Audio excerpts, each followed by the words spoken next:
With where the New York Rangers are currently at in the NHL standings, just on the outside looking in of the Eastern Conference wildcard race, and with all the ups and downs of this season so far for the New York Rangers, there have been a lot of highs and a lot of lows, and for the most part, maybe a little more lows than you definitely like to see in this season, especially for a team who, coming into this season, was expected to be one of the better teams in the entire NHL.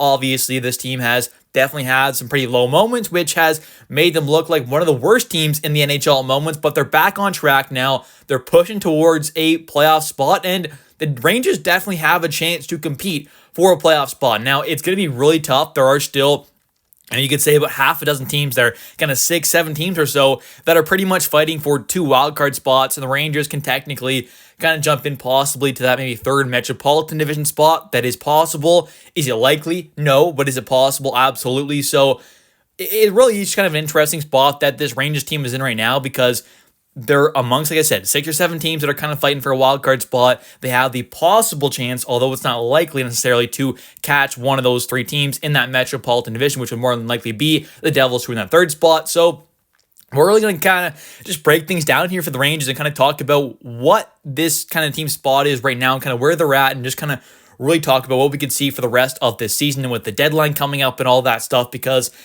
I think this team is in a really interesting spot. But when you consider how this franchise and organization is ran, and with maybe some pressure coming from up top, it possibly can make things a little interesting at moments and maybe push things in a different direction than maybe things actually should be. So we're going to kind of take a look at things, talk things over in today's video involving the New York Rangers situation right now. And first off, I think maybe there is a chance that at this upcoming trade deadline, unless the Rangers really do, fall off big time, I think there's a chance that we don't see a lot of these expiring contracts kind of moved away, and maybe Chris Drury feels a little bit of pressure from up top to kind of make that push. And even if the Rangers are still, 4 or 5 points back, maybe this team is still in the kind of thought process come the trade deadline to be buyers. And whether that's the right decision or not, we'll have to wait and see. And I could be completely wrong, but I definitely feel like at moments with a franchise like the New York Rangers, when you have an owner like a James Dolan, at moments there probably can be a little bit of kind of pressure coming from up top, when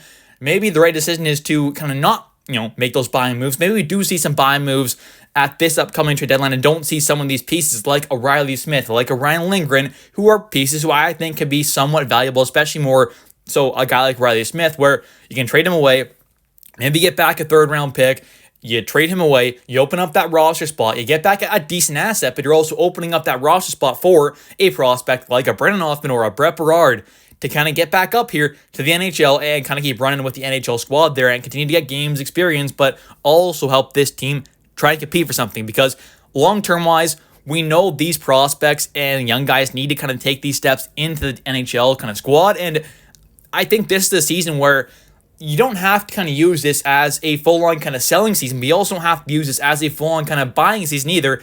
I think, yes, staying in the middle here like this sometimes is not the best scenario, but I think the Rangers do maybe a bit of both, where you're looking to kind of make a selling move here and there, where you're trading away a guy like a Riley Smith and or a guy like Ryan Lindgren, and then maybe you are going out there and making a buying move or two, but it's for a rental 3rd-line center they're giving up a 5th-round pick and a low-tier prospect for, let's say. So you're not giving up a whole ton for just a bit of an upgrade over a guy like Jonathan Brodzinski. Or maybe you want to go out there and make a decent-sized addition to the 3rd-line center spot, but you end up just going out there, giving up, let's say, a good prospect, good pick, but you were getting someone back in return who has a couple more seasons of team control, or is that kind of somewhat young player like the Kraken did, where they're going after a guy like Kakko, and instead of, the Rangers giving up that young guy, maybe they're going after, like I talked about in the past, where they're giving up that, Ryan Lindgren or Riley Smith possibly alongside a prospect or a pick or both, and you're getting back that young guy like that Kakko did in that deal with the Kraken. So I think there are definitely a lot of scenarios where this Rangers team can, not only add players where it's kind of helping them a bit right now, but also into the future, they can do a bit of both. And I think that's something that this team kind of needs to do. I don't think kind of holding on to guys like Riley Smith and Riley Lindgren are the best kind of ideas for this team long term. I think when you consider that this squad definitely should be moving on from both those players, and when you consider the circumstances going forward for this team, with the prospects and young players that they do have, and also the kind of cap space they're going to have available this upcoming offseason, I really don't think bringing back Riley Smith and or Ryan Lindgren is going to be a needed thing at all. So I really do think trading away those two players who I think are pretty much as good as gone this upcoming offseason, get back some assets, open up some roster spots, one or two, a forward spot, defense spot, allow a younger player to maybe get a chance, or maybe you are trading away a guy like Ryan Lindgren and you're bringing in just a different kind of defenseman as well. That's a possibility, but I do think the Rangers have a couple different decent options that can be utilized in that kind of a role, can do as much, if not a bit more than Ryan Lindgren.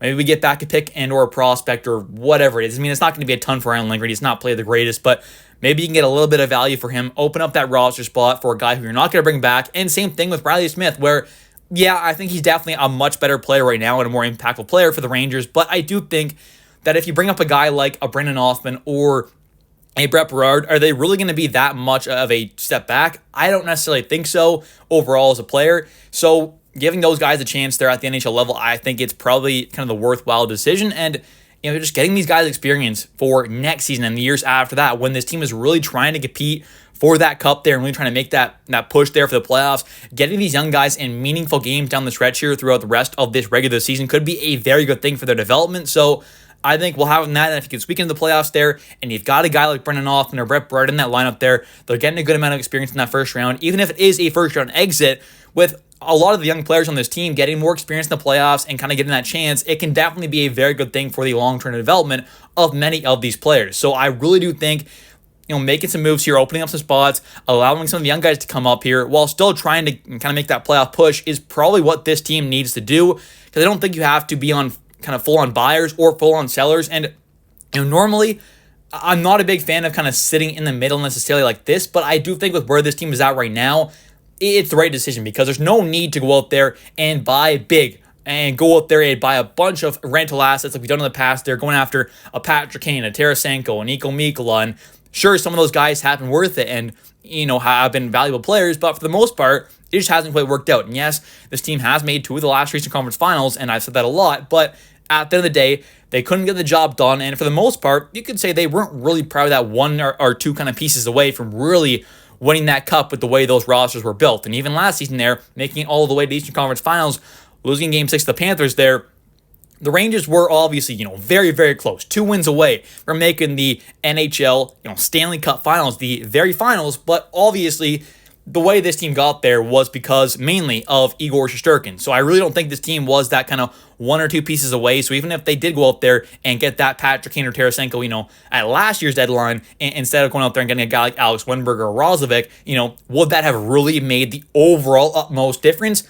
Maybe, maybe not. I mean, we'll have to wait and see. We'll never really know. Obviously, guys like Wennberg and Roslovic didn't necessarily play amazing, so maybe they would have been the kind of the right moves at that time. But at the end of the day, I think with the way this team is built right now, with where they're at development-wise, with a lot of these prospects and young players, I think, kind of taking things a little slow this season here, making a buying move or two, but not going out there and going big for a rental player and maybe buying kind of on a kind of cheaper, kind of younger guy, maybe hasn't kind of worked out to his full potential like a Kaapo Kakko with the Rangers. If we kind of find our own move like that, I think that could be great for this team. And I do think that there are going to be players, available for this Rangers team to go after. Obviously, that makes sense, but I just really hope that they don't go out there and spend big on rentals, because that is the biggest kind of issue for me. If they do make those kind of trades there, I think that'd be a big, big mistake for this team. But I really do think long-term, the squad is in a decent position with the cap space the Rangers have, with the prospects, the young talent.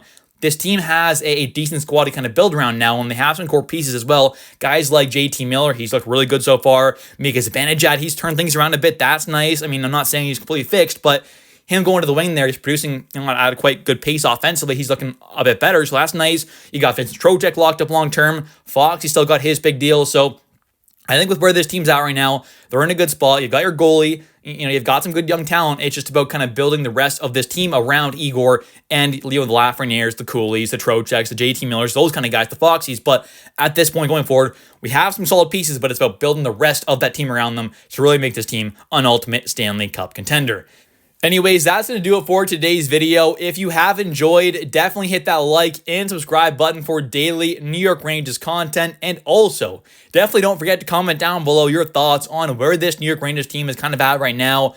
What are the moves you want to see this team make at this upcoming trade deadline? And how big of an impact do you think these next kind of 7 games or so are going to be after this little break here with the 4 Nations Face-Off tournament? Do you think those games really matter a whole lot, or do you think the Rangers already kind of have a good idea on what they want to do at this upcoming trade deadline? Thanks for watching. I'll catch you next one. Bye.